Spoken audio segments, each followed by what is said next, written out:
there's that spiritual underpinning to all of this, and that's kind of where Half-Light started going. And that's why the subject of love kind of comes up over and over again, which Mm-hmm. is weird because we're talking about sometimes some really scary situations, and yet through these bizarre encounters and these unsolved mysteries, there's this sense of this interconnectedness, this overarching oneness, which for me personally, I ascribe to the life force, the field, like Lynn Matag, refers to.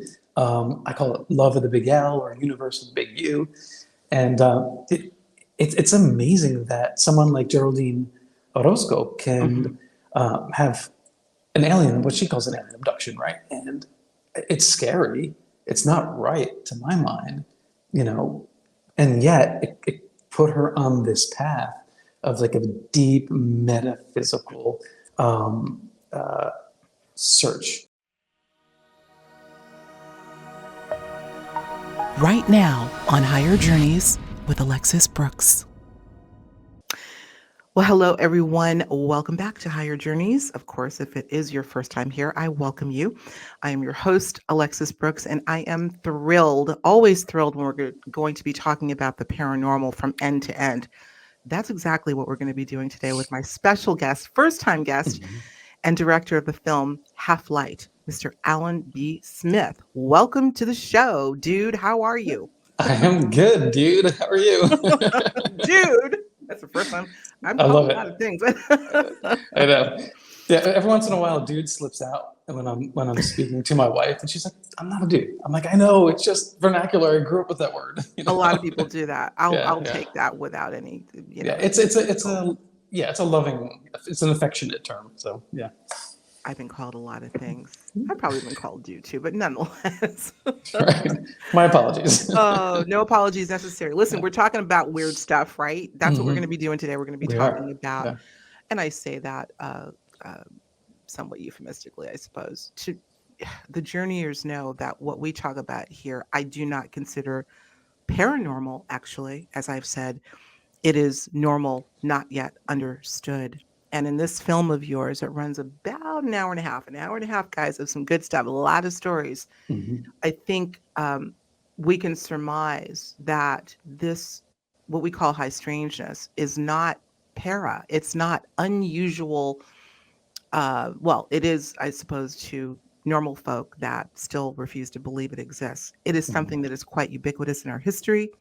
It is quite common, I would say, for most people. And yet there's still this loathing to talk about it so much. And yet I think that's changing. But with films like yours, I think we're setting the table to have a more cogent discussion about a string of phenomena, Hmm. UFOs, the ET UFO phenomena, let's call it broadly, the afterlife, near death experiences, out of body experiences, shadow people, which you cover in the film. I Hmm. want to get into all of this as much as we can in about 45 minutes or so. Alan, tell me, I was saying to Alan before we got on the air, just want to make sure I'm clicking the boxes here and making sure I'm getting stuff accurate. Now, the film is called Half-Light, the paranormal. Hmm. It changes you, right? And he goes, well, actually, no, that's actually not right. It's just Half-Light. I'm Yeah. like, damn, I actually like that.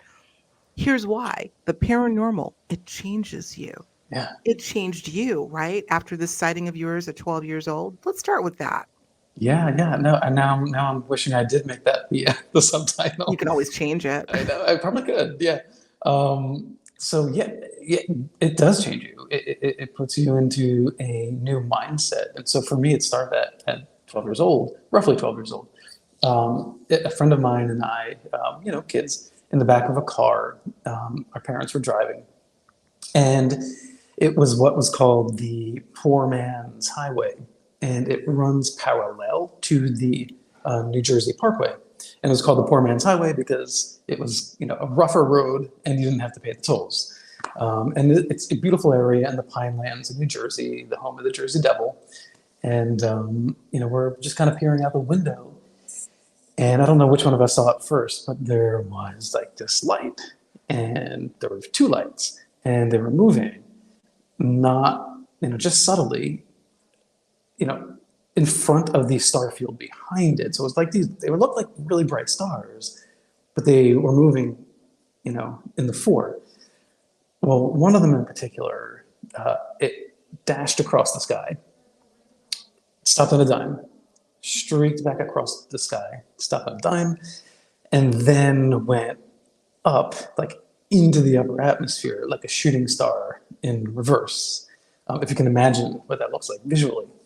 And so that just something clicked, one of those goosebumpy moments. And we were just in awe, and we don't know what we saw. It was the Pine Barren. It was a clear night. So, even though we have cranberry bogs out there, it wasn't swamp gas by any means. Certainly wasn't a flock of birds. It wasn't a kite. And, at best, the closest explanation you might get to is temperature inversion. But looking at that, it's still, to my mind, it doesn't explain the behavior of these things behaving independently. And then, of course, streaking up into the upper atmosphere as it did. That was a strange phenomena. So I don't know what it was exactly, but it was certainly unknown. And from that point on, I as a little kid, I had a little notepad, and I'm interviewing neighbors and family and friends, and hey, have you seen a UFO? And trying to come up with little theories of how aliens got here. I wish I could find the notepad. I still keep hopeful that one day I'll come across it. But that was the beginning, and then I guess when I was 13, the X-Files came out. Mm-hmm. And so it was shortly after that, that really kind of instilled even deeper, that curiosity of not just, a UFO mystery, but all mysteries of the paranormal sort. But like you said, paranormal really isn't, it's not abnormal. It's just a mystery. It's just something that we haven't figured out yet. Mm-hmm. It's kind of funny because it's the not knowing that I find exciting. I think a lot of people feel that way. Yeah. But I still want to know. But there's a part of me that I don't want to know everything. Like I want to know that extraterrestrials exist, right? But do I really want to know how the universe was created, or is there something kind of exciting in the mystery of not getting that answer? I don't know. It kind of it depends on the day. How I feel about that. It's interesting that you say that, Alan, because we were saying off air, I was just listening to one of the gentlemen that you interview in the film, Ryan Sprague. I think some of the journeyers probably know his name from Somewhere in the Skies podcast. Very, very good podcast. Thumbs up and kudos to him. And I believe it was the show that I was listening just today where he said the same thing. If I'm not mistaken, it was him that said, being a lifelong buff in these areas, if you will, obviously I have an insatiable thirst for wanting to know more, but there's a part of me that doesn't want to know. Where do you think that's coming from? Are we afraid of the truth? What's that all about? No, I think it's because we're innately a curious species. Yeah. And so if you wipe out all mysteries, then what does your curiosity have left? Interesting. Not that there's any limit. We can find out where aliens came from. We can find out how many species there are out there, and there will still be plenty of things. So these are more abstract thoughts, but that world of abstract thinking relates directly to how we see ourselves, in the world, and how we kind of want to manifest our own identity and our relationship with the universe that we find ourselves in, the people that we, love and are in conflict within.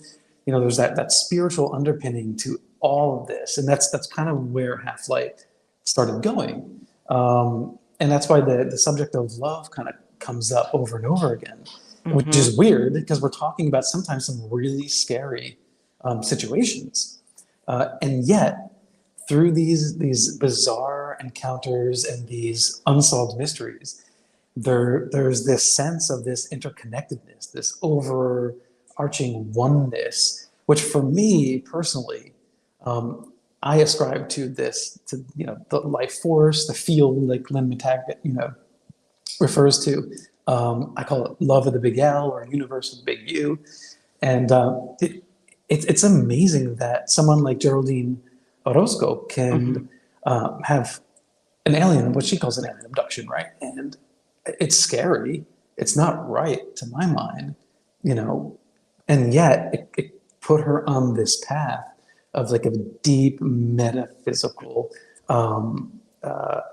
search, a longing to understand more. But she also felt that she did kind of, get some messages from these alleged ETs that helped bring her enlightenment up a little bit more, so that she can kind of see beyond the matrix, Hmm. as it is. Yeah. Hmm. Interesting that you bring up Geraldine. We've had occasion to talk on several occasions and never really, actually, we did meet. We did meet once, I think, at Contact in the Desert quite a few years ago. I wanted to bring her up in this regard. She is in the film and quite a few of the segments, Mm-hmm. but particularly where she talks about, Alan, the hybridization program, something I wanted to dig in with you a bit. Mm-hmm. This is a very elusive and yet within our community well-known aspect of the phenomenon of alien abduction. She's talked about this before, having fetal tissue taken from her. She's very candid about it, taken from her Sure. stomach, Yeah. and hybrid babies being created. This, of Mm-hmm. course, is not a case in isolation. This, as me in the field of ufology, am well aware of these stories. And yet, to the average person, they would seem extraordinarily bizarre. What were your thoughts when you got her commentary, not commentary, but her anecdotes on Mm-hmm. that? And have you heard of this before? And just generally speaking, what are your thoughts on this idea of a hybridization program? For me, it's not unbelievable. I think certainly in the realm of possibility. And I certainly don't think that Geraldine or Tiffany Mack or Debbie Cobble are lying about these experiences. But then we find ourselves in this weird place, like Whitley Strieber discusses so often, is one day he's thinking it was a real physical experience, and then the other day maybe it was some kind of consciousness interjection. So almost like the mind was put into this other realm and experienced, almost like in Star Trek, And I don't know which is which, but I do think that there's a physical aspect to this, even if there's a consciousness aspect to it. I do think there's a physical reality. For instance, Deb Cobble, when she had her experiences, she's saying I was abducted by aliens, right? Hybridization programs, all these sort of things. Okay, so from a skeptic's point of view, it's a story. However, there were eyewitnesses that did see light and a UFO right over her house. So if it was some sort of just mindscape consciousness thing, how did all these other people, witness these sightings at the same time to kind of corroborate, the timing of her own experiences? So there's something really bizarre going on. Is it, an archetypal kind of dreamscape that's playing out, that we're sort of manifesting this collectively as a culture? Because perhaps that's something we've always done throughout history. Perhaps the Bible are eyewitness accounts from like Ezekiel, wheels within wheels, this chariot of fire coming down, Quetzalcoatl, the serpent, feathered serpent coming down from the sky and bringing us messages, and being the creator. Perhaps maybe some of that is us actually kind of creating this, because if reality is consciousness, then we're co-creators in the reality. That doesn't mean I can just sit here and go, okay, I'm going to manifest, a thunderbird that's going to come to the sky. No, but if there is this undercurrent, this archetypal landscape within human consciousness that collectively is powerful, are we manifesting elves? Or the what are they called? The Tulpa? not the or the tulpa, yeah, tulpas, Tulpa falls right into exactly. that category. Hmm. Totally, yeah. The fairy circles, right? We have the folk stories of that are very similar, very parallel to Hmm. alien abduction. You have missing time. You have witness of fairies. I mean, if you go to Iceland, the fairies have big black, almond-shaped eyes. In Ireland, The fairies are gray-skinned, lanky kind of characters. So, maybe this is just something we continue to do in different forms throughout time. But if that's true, there's still this physical aspect, which just it throws me for a loop. And I'm still working on it. You're speaking my language, dude. Mhm. You see me nodding like, oh my God, now we're getting into the complexity, and yet perhaps for me, the most exciting Mhm. part, Alan, of this whole enigma, and that is, what is the true impetus for these experiences? When we start talking about consciousness and co-creation, and I don't mean in a woo-woo way, but in a very, very almost scientific way, Mhm. we can even bring in the holographic model of our brains and the universe operating holographically to, with this coinciding, can bring about an actual, what we think is a physical effect. There's so many concepts that jive perfectly with what you're sort of hinting at, bringing in that archetypal element. How much is collective consciousness responsible for the mythos and history of our physical universe? Are you familiar with the experiment called Conjuring Philip? This was an experiment done. Oh my God, I'm not going to get my facts right. I believe it was a group of Canadian students. Please forgive me for those of you that know the story. It's been quite a few years ago, where they essentially were playing with a Ouija board. There were a group of individuals sitting around a Ouija Mhm. board, and they wanted to conjure a spirit. But somehow it went from using a Ouija board in the classical sense to sort of creating this personage that took on very real characteristics. And they called him Philip. Though it was part of the collective imagination of this group, Mhm. Philip began to respond with its own individuated consciousness. It's a classic case. Look it up. I think you would find it intriguing. But Yeah. this goes to the heart of what you're talking about. How much are we responsible for here? Certainly not consciously responsible. We're not Mhm. doing this consciously, but through repetition, redundancy, history, are Mhm. we creating the quote unquote myth that we're experiencing? I think probably to some degree. I mean, it's similar to the Slender Man. Yes, same thing. Yes. Yeah, right. That sort of unconscious collective consciousness. I don't know why that has an effect, but it seems that it does. And I guess I struggle with this because it's so incalculable. Because there are people every day that are praying for world peace. There are people every day that want the best for humanity and peace and love and all that jazz. And you would think with all that intention that we'd be in nirvana by now, Mm, and yet we're not. Could it be that what we're seeing is the effect of that? It just doesn't appear that way to us because we don't know otherwise. If we didn't have that conscious and unconscious desire, for peace and love, maybe the world would be, a hellscape compared to what it is mm, now. So there's no way really to measure it. So using that as an example, there are many other dreams and manifestations that people desire that don't come true. And yet these weird things do take place. So that definitely falls into the mystery basket, or like, Stanton Friedman called the gray basket, right? It's like there's a little bit of tantalizing evidence to suggest that this might be real. But we don't know. But there is some scientific precedence for brain activity and brain waves having an effect on physical matter. So, for instance, when we are communicating, and our brains our neurons are sending signals. There's chemical signals and there's electromagnetic signals going, from neuron to neuron. The electromagnetic signals, and this is real science. I'm not a scientist, but this is legit. This is real science. Uh, that magnetic wave goes out beyond the nerve endings and has been measured entering into the surrounding flesh, and then other weaker signals, I believe, further out.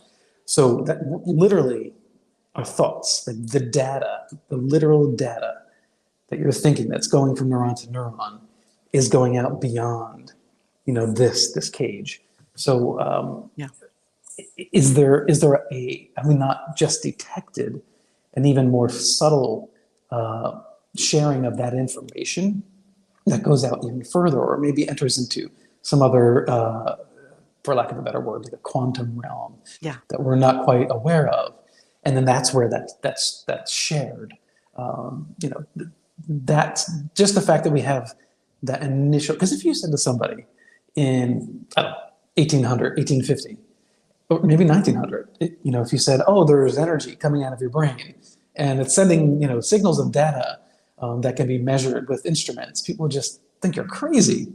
Hmm. It wouldn't make sense, especially to scientists at the time. At the time. At the time, yeah. So for me, those steps forward in our understanding of how weird, our biology is, Hmm. just biology itself, gives me hope that eventually we will get an answer to these consciousness questions.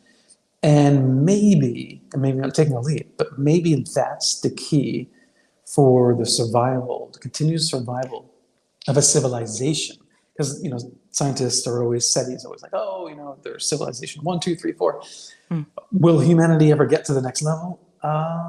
Maybe this is what we have to get to, the point of a deeper understanding of that interconnectedness. If we can get there, then maybe we make it and we can graduate and we can survive, If we get there, epochs. if we can Yeah. remain organic human, which brings Mm-hmm. about a conversation we're not going to have right now, because we know Yeah. there are a lot of moving parts to what's going on and what some want Mm-hmm. for humanity, the morphing, et cetera.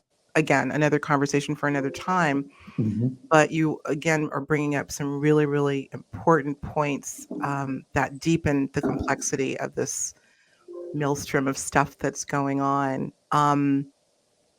The question I had just left me. It had to do with consciousness, of course. Well, here's what I want to do. This is a good time to just dive into the mechanics of your film, because where you don't spend a ton of time talking about the consciousness problem, it's Mm-hmm. undergirding pretty much every conversation that's going on. Sure. Yeah. I want to talk about some of the let's give the audience a snapshot of some of the areas of anomalous experience that you cover. It's not just about Mm-hmm. UFOs, guys. This is about the spectrum, shadow people, the Mm-hmm. afterlife, a lot on the afterlife. And I want to talk about some of the individuals that you interviewed that just told stories of losing loved ones. It didn't necessarily always go to, I saw them in the afterlife, but rather just going into the emotional impact Mm-hmm. of losing a loved one. You kind of folded that in a very unique way. Talk about that. You know what I'm talking about. If you're enjoying this episode, along with all of the subjects that we cover here on Higher Journeys, then I invite you to join our members-only community on Patreon, where we go even deeper into the conversations with the guests that you know and love.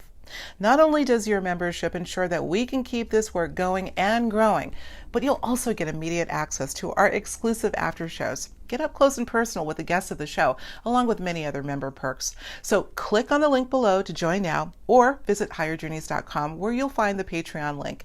We'll see you on the journey. Thanks. Yeah, it's funny again. Like the first documentary that my wife and I made it was a one-off passion project. It was called Born Equal. And people can find it on Amazon Prime. It's free there, and bornequal.net is the website. It was a film about fighting for marriage equality, LGBTQ rights. We didn't have Q at the time, but LGBTQ rights. And we followed a Christian couple, a day in the life, a lesbian couple and their family, and then intertwined that day in the life with multiple perspectives from Hinduism, Wiccan, Christian, Sufi, Muslim, to Native American perspectives, atheism, all these looking at this subject matter and giving their interpretation, how it's all really comes down to love. And if so, how do we then perceive this subject matter through that lens? And that's the gist of that film. So when I was doing Half Light, it was funny because we're talking about these paranormal subjects, and I felt there was kind of this similarity between all these scenarios that these individuals had. And as it was coming together, I was, that underpinning of love, kept popping up. So it really became a spirituality film and less of a paranormal film. And we won the Gold Award, for best documentary in the 40th Film Festival, Yes. and spirituality category. So like, Wow. we didn't. It stood out that way more so than a supernatural I kind would of a agree. film. I would Yeah, agree. yeah. Absolutely. So That's and important. it Yes. is, yeah. And so even when someone um, like AJ Rasmussen, she had a horrific relationship with a man, a narcissistic man, as she labels him, who abused her, and she had a near-death experience of what to her was the least equivalent to it. I don't want to get into the details, but because of the harm that was done to her, she had this experience, and in this transported state where she was kind of out of her body, she was in this other realm. And in this world, she felt love, she felt warmth, she felt peace, and she felt the bigness of the universe. Hmm. And when she came back, the only desire she had was like, I have to share this. I have to share this with other people. And that's been her life's mission, at this point. And she's deeply, invested in spreading that word and, focusing on spirituality and the metaphysical. And that was a transformative experience based on something that was tragic and horrific, which again is, it's like, some of these things, they're not okay. And yet somehow these people, come out of it. Some people, see, I do want to clarify that this film was made with people that I had interviewed, friends that I had made. And so it does skew slightly biased because, I'm sure I could find other people out there if I tried hard enough that had those kind of experiences. And then it didn't take them to a good place. Even if they had a near-death experience, Mhm. contact with the other side. Um, but what we have found is that the vast majority seem to be catapulted on a introspective spiritual journey. And that's true for anything, even something like a close encounter like Race Hobbs had with these ghost-like beings that he's like just chilling out one day, like no Mhm. particular reason, smoking a cigarette on his porch, and he sees these kind of like manifestations of a couple and a child, which make no sense to him. Um, that's a pretty neutral event, nothing tragic, and then now he's curious for the rest of his life. He wants to Sure. know what is that. So we all get there in different ways, and I think that's what the film kind of shows, that from all these different directions. And then towards the end of the film, uh, I really did want to focus on the community and the love that these people have for the paranormal community and for the Mhm. ufological community and all that jazz, because that it's formative. And the coming together of that to finding others like-minded who can share those experiences with you is really powerful, and it's comforting as well. So that kind of solidifying of all of these things, bringing the community together, supports us, it lifts us up individually, but also helps us, I think, eventually get closer to the truth. You illustrate that beautifully in the film, by the way. And Thank you. Yeah. as to your comment about perhaps being a bit biased because of the people that you interviewed, it Mhm. was meant to come to gel this way. You could do another film, maybe Right. Right. juxtaposing. Yeah. Why not? But this was it. It Hmm. seems that, and I think the timing is perfect. Look, we're all looking for a common denominator, a common bond, something that can bring together versus divide. And if Hmm. there's one spectrum of discussion, I started to say one subject. It's not just one subject, but there's a common theme of the extraordinary transformative experiences, how they Yeah. transform you, and finding like-minded people. to commune with. Mm-hmm. And I have gone out on a limb, the journeyers know. I feel that, well, relative even to the contact phenomenon, Alan, I feel that contact is ubiquitous. Most of it is unconscious. I've lectured on it. I lectured in Australia 2 years in a row, but the first year I gave a lecture called Unconscious Contact. Are you an experiencer and don't know it? Where I went Mm-hmm. into a whole litany of themes that may give clues to contact. One I want to touch on with you because you touch on it in your film, having to Mm-hmm. do with the trauma abduction connection. Trauma being completely at a different, childhood, excuse me, excuse me, childhood abuse, Mm-hmm. trauma of any kind, not directly connected to the UFO phenomenon, but later resulting in a set of experiences. I'm going to take myself off screen because Sure. the Yeah. allergies are kicking in. I'm going to put you front and center while I Mm-hmm. mute and cough. Go ahead. Okay. Comment on that. Well, there is a parallel to, for instance, Ryan Sprague. His mother had diabetes, and at the time, it was essentially they thought it was incurable. Things had advanced so far, and so he had this fear of losing his mother, um, and thought that there was no cure. They weren't going to get the medical treatment that they needed in time to save her life. Unfortunately, they eventually did, but for those years, like, there's that torment of I'm going to lose my mom, and then now dad has to work extra hours. I don't get to see dad anymore because he's trying to pay for the medical bills. And, those are stressors that we have on us, and some people get scarred by that long term. Ryan, on the other hand, he his mother did survive, thank goodness. I mean, who knows how this would have turned out for him had she not? But she did, and that for him, as he describes, strengthened his faith spiritually. And for me, I'm not a religious person. I believe in the universe, like the capital U. I believe in love with the capital L, but I don't believe in a monotheistic God per se. So but that's great because Ryan felt closer to his higher power that way, and because of that spiritual underpinning, when he's doing his ufological research, it allows him to keep that supernatural door open a little bit. Instead of being a hardline, ufologist, where you're just like, no, they're physical people coming from, Right, uh, you right. know, uh, off planet. And, you know, I kind of lost my train of thought too, but so, it's this idea, like for me, for instance,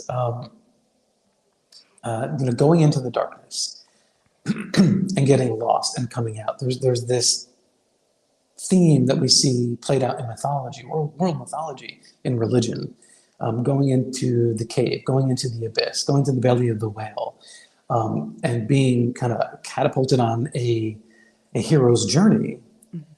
that you did not choose. And then you have to find your way out of it. And when you do, you are wiser. And I think that that's what you're seeing with all of these people that are interviewed in the film. They are wiser, and they are also now, in many ways, teachers too, sharing that experiences with others as they continue to learn themselves. And I think that that's a really beautiful effect of all these things. Geraldine, again, she had, and I can relate to this because I'm a recovering addict. Mhm. And in my younger years, and particularly, I caused a lot of damage to myself and others. She had someone that she loved that struggled with addiction, Mhm. and eventually lost that person. Right. Um, and that was another shift. So she had two shifts in her life. One was the abduction experience, but the other was this. And she really was like, I need to kind of figure out my place and try to understand all of this. So not give up, right? So for me, especially in my early years, relapsing and trying to figure it out and relapsing and up and down. And I used to listen to Coast to Coast AM all the time. And this was, before there were lots of different, podcasts out there. And so I'd listen at nighttime whenever I could. I'm on the East Coast, so that was really late, but Yes. I worked evenings, so it wasn't too bad. And then on the subway, I would download, episodes and listen to it there. Mhm. And I did this all the time for years because for me, again, I'm not a religious person. So for me, listening to all these stories of kind of high strangeness and spirituality and even just things like cryptozoology, it created this sense of mystery. And because of that, because I thought, wait a minute, what if these crazy ideas, what if some of them are real? And on top of that, it taught me that I don't know enough to give up on myself. I just Love it. don't. I don't like it, and there's too much that's interesting out there to just say I know enough that I'm going to make this decision to just give up and end up in a drug den somewhere or kill myself or something like that. So I'm grateful. Like I'm grateful for journeyers that listen to your show and other shows like it, because it keeps these shows, the proliferation of these topics going. Because I'm positive, there's other people out there that have experienced what I've experienced, and it kind of saved their life in a way as well. There is this unavoidable coinciding, Alan, of not just tragedy, but very, very powerful chapters of one's life, like yours as an example, like Geraldine's, like really virtually everyone that you interviewed had that part of their life present, whether it was losing a loved one tragically or going through a tragic experience directly. That again seems to, or at least how you present it coincides with, connects to somehow what we call the paranormal. Now, I don't know where I'm going with this other than just to acknowledge that the two seem to go hand in hand. It's not the paranormal experience that's causing the trauma, but a parallel of an aspect of one's life Mhm. that seems to magnetize Right. Yeah. these experiences, whether before, simultaneously, after, all the above. I just Hmm. find that intriguing. That's where I was going before I started coughing my head off. um, in the case of, it may have been AJ who talked about having gone through at a young age a traumatic experience that she didn't go into, I don't believe, but it started her seeing shadow people. Right. And Yes. this is a phenomenon that I've covered. I actually covered it Yeah. a great deal with my late friend who I miss dearly, Rosemary Ellen Guiley. Oh God. Ro and I were friends Yeah. for 20 plus years. And That's awesome. yeah, I miss her. I miss her to Uh, pieces. In fact, yeah. her picture popped up somewhere, I think in your film. And I'm like, oh my God, Ro. Anyway, she had the shadow person thing covered, and we've done multiple interviews Hmm. on that phenomenon. And I one day I'm going to come up with a thesis that I am actually working on. However, the Hmm. trauma connection, I just happen to have. I'm not going to name any names. Most of you know that I've relocated to down south, and a neighbor's friend who watches me on The Proof Is Out There found out that I now live down the street. Oh, I want to meet her. I want to meet her. Well, we got to talking. First Hmm. thing she told me, Alan, my daughter sees shadow people. Okay, gonna cut to the chase. After I had an opportunity to speak with her a little bit more, it turned out that her daughter has a lot of psychological, well, I want to make sure I'm clear about this. She has gone through her share of trauma, Hmm. intensified in the last couple of years. I believe some of it had to do with a partner. This is an adult, a young adult, boyfriend, but started seeing what she referred to as shadow people about 2 years ago. So again, here we go with that. Other Yeah. problems going on, seeming to be impetus for these experiences happening. Give me your thoughts on that. Have you heard of this in other cases beside the two that we're Mhm. talking about? Yeah. I feel I need to maybe spend more time thinking about this, and I do think about it a lot. But I do tend to, as of late, kind of go against the grain of my own friends.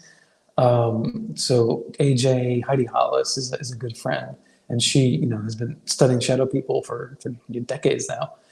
And it's hard for me to disagree with someone like Heidi, but I kind of feel sometimes that, like, because Angie even hints at this, or says it in the film, when she first had these experiences with shadow people, she thought that they like were a comfort to her. Like, oh, look, there are these beings here. How nice, that I'm not alone during this really hard time. They weren't like giving off warm energy and love and light and all that stuff. They were just kind of there. And then she, states that she later understood that they're there to suck, negative energy, right, from her vampirically. But I do wonder, since we don't know what they are in the first place, are there some instances where these beings are just there to be there to say you're not alone? Because something as bad is happening. So which came first, the chicken or the egg? Now, if you look at the whole of accounts, there are what people would consider kind of like attacks, that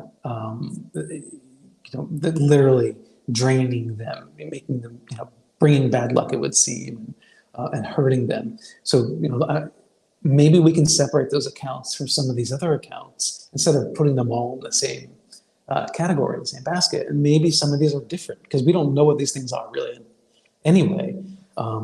Just like there's, all kinds of apparently angels or aliens or humans, who knows? So I'm keeping the door open on that. I'm not going to fall into the category quite yet that they're all, evil beings. Although I do, based on the reports, I do tend to lean that way. I'm thinking about the conversation. Ryan, your ears must be burning, man, because Ryan Sprague, I keep I love Ryan. referencing It's him cool. because Yeah. I've got to connect with him. We don't know each He's, other. yeah. But listening to his podcast this morning, just this morning with Mitch Horowitz, all of these themes came up, and phenomenal conversation. But this idea of good or bad, are they good or bad? Are the aliens malevolent or benevolent? Are they? And the theme came up, and it's a quote that I have used that sums it up beautifully. I use this quote all the time. There's a couple. The test of a first-rate intelligence is the ability to hold two opposed ideas in mind at the same time and still retain the ability to function. F. Scott Fitzgerald. We need, and I'm going to quote Mitch Horowitz here, we need to get comfortable with paradox. Yes. The idea, despite the fact that we live in a dualistic form of reality, the up and down, the right, the wrong, the good or bad, it's neither, it's both. It's either, neither, and both. All of the above. All of the above. Neutral. Shadow people is a most intriguing phenomenon to me because it's probably one of the most ubiquitous paranormal phenomena that I, as a researcher, am aware of, next to out-of-body experiences in terms of the numbers of recorded data.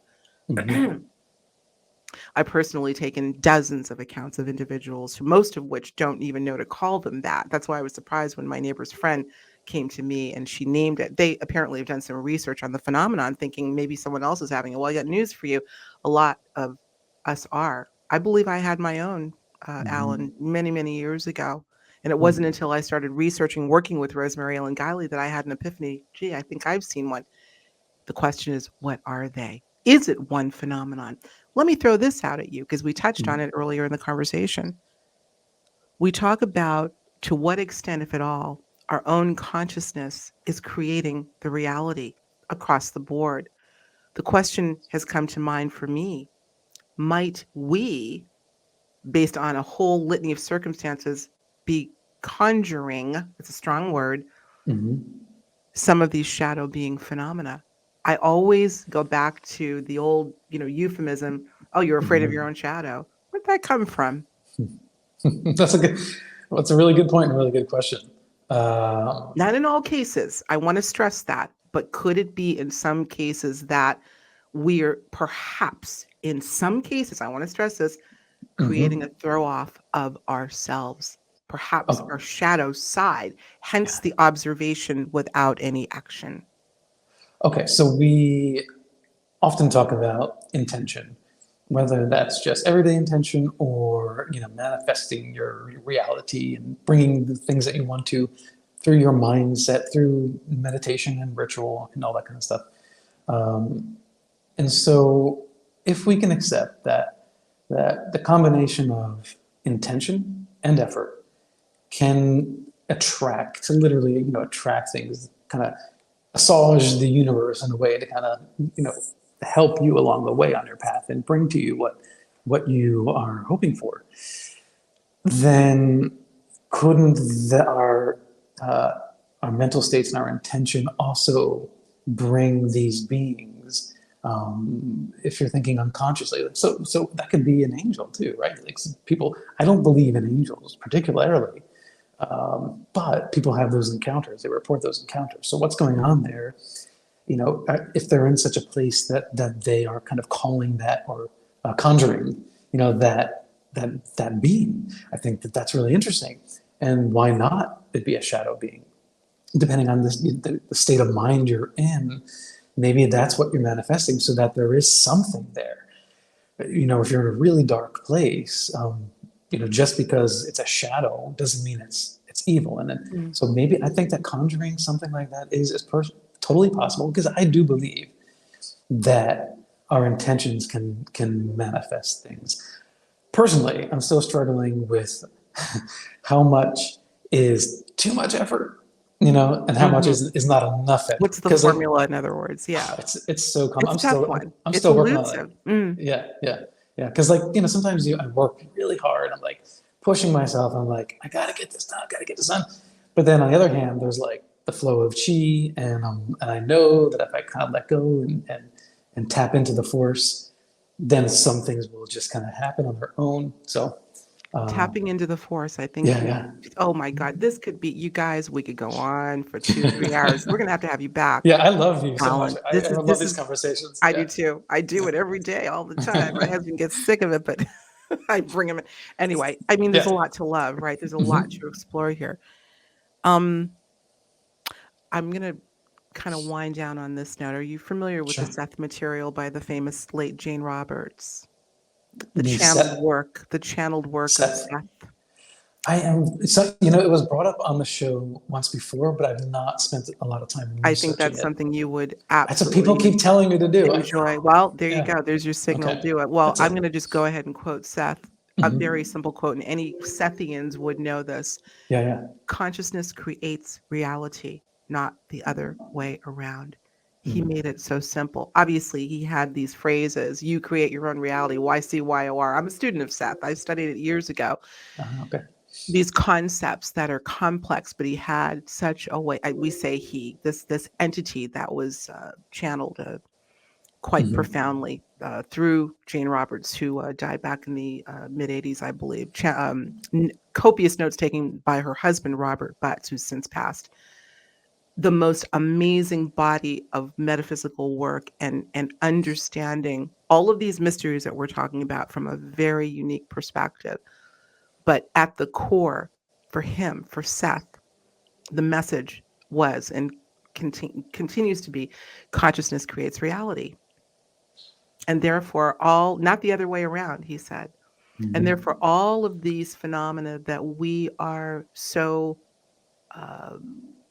want to assign to something, some agency outside of us, could in fact just be us. But is it happening consciously or unconsciously? I dare say 90%, if not more, unconsciously. But we've got a lot. I always say, my audience knows, we got skin in the game. We definitely We've got do. skin in the game. And so from that perspective, let me leave you with this question. If you could maybe give us a brief answer. Do you feel that we deserve to know what's going on with all of this? Sure. Is it ours to know what's happening? Absolutely. Yeah, because I think that consciousness, our consciousness, is an extension of the very fabric of the universe, and ergo we're a part of it. So yeah, of course it's cool to know. I think we'll get there. I think we're working on it. And I have to say, like, all these people that are listening now, and amateurs that are out there and researching it and ghost hunting and doing their investigations, and all of that work is important, because they're laying the groundwork for more well-funded studies, maybe, Mhm. along the way. I mean, look at someone like Avi Loeb now Mm. with the Galileo project. I mean, Mhm. that's a big step. Right at I mean, Harvard. Mhm. yeah, is he ready to embrace like the weird aspects of quantum physics to use as an explanation for everything? No, of course not. He's not there, but it's a big step, It's and I supporting hope it, certainly. it certainly Yeah. is. Yeah, yeah. I mean, even quantum physicists, they say you just have to accept that we don't really understand it. It's weird. We don't really like the double slit experiment. It's just bizarre, and Spooky so action at a distance et al. Yeah. yeah, Oh, yeah. We just so got to keep much. moving forward. Yeah. Yeah, so much. Oh my Mhm. gosh. Well, you're helping to add to this tapestry, not just with Half Light, but with your two podcasts, Coffee and UFOs and Paranormal Now. Or did you tell me that Paranormal Now show has changed to what? Changed to okay. So yes, Coffee and UFOs, and Paranormal now has changed to Mystic Lounge. So my YouTube channel is youtube.com/Mystic Lounge. I changed the podcast name to that because as I was making Half Light and just where I am in my life, I wanted to add more spirituality and wellness content to the podcast. Mhm. So having the word paranormal, I didn't want people to come across it and just think that's all it is. Like last week, I interviewed Tyler Henry. I had Ruben Fasthorse. So we're really opening up the door Mm. of like the kind of topics that we're covering. Mhm. And so, and the tagline is still live in the mystery because that's never going to change. Live in the Yeah. So mystery. it's exciting. I'm really happy with the change. So I'm sorry for the confusion, but Just it for the record, doesn't, you heard it here. We'll just for make the sure record. that Yeah. there's a link to all of Yeah. that. Speaking of mystery, here's another quote. It does no harm to the mystery to know a little bit about it. Richard Yeah. Feynman. Right? Yeah, physicist Richard Feynman. I love quoting these people because they know how to wrap it up with such these profound concepts and Mhm. such. And these are the people that came up with the quotes as they were pondering, Alan, the same things that you and I are. Mhm.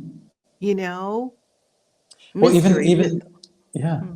Well, even Neil deGrasse Tyson. I mean, he says we are each of us a universe. So it's Oh, he's just copying William Blake. well, oh my God. Are The you universe willing? is within a grain of sand. This, yeah, Yes, yeah, yeah. But even someone who's much more conservative, yes, in he is. his analysis of anything strange, Yeah, he taps into that mysticism, and he does it all the time, and I love it. I love his yeah. enthusiasm. Yeah, Oh, wink and nod to you, dude. yeah, right. Exactly. This has been Yeah. great. So I'm going to tell people where they can Mhm. find the film. You could tell them, I could tell them. You can Sure. find it for free on Mystic Lounge, right? Now I know Hmm. what Mystic Lounge is because when I went there to watch the film in its entirety, I'm like, who's Mystic Lounge?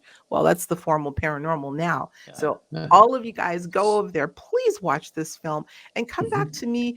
Email Ryan. Go to his website, which is, by the way, your website. Do you have a My website? website, mysticlounge.net. I love it. Yep. mysticlounge.net. Hmm. Go over there and say hi to Alan. Let him know what you feel about the film. And I know Thank the you. Journeyers have plenty of stories in case there's a part two, a sequel, because there's so many stories and they all need to be told, right?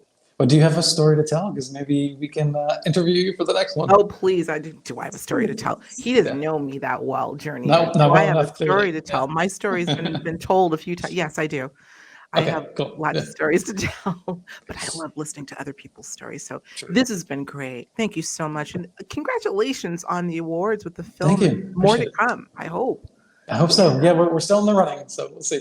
that's great. We'll keep our fingers crossed. In the meantime, however, we're not done talking yet. You know where we're going, right next door. Door is opening right now for the Patreon after show. We're going to continue the discussion. We may get even a little deeper as we try to do over there. So I hope you'll join us, Journeyers. And as always, I thank you for joining us. Thank you, Alan B. Smith, for joining us today for the first Thank time and not you. the last. We I appreciate appreciate you. it. Thank you. Thanks, guys. We'll talk to you real soon. Take care. If you enjoyed this episode, be sure to watch what's next, plus more to explore. And don't forget to subscribe to Higher Journeys.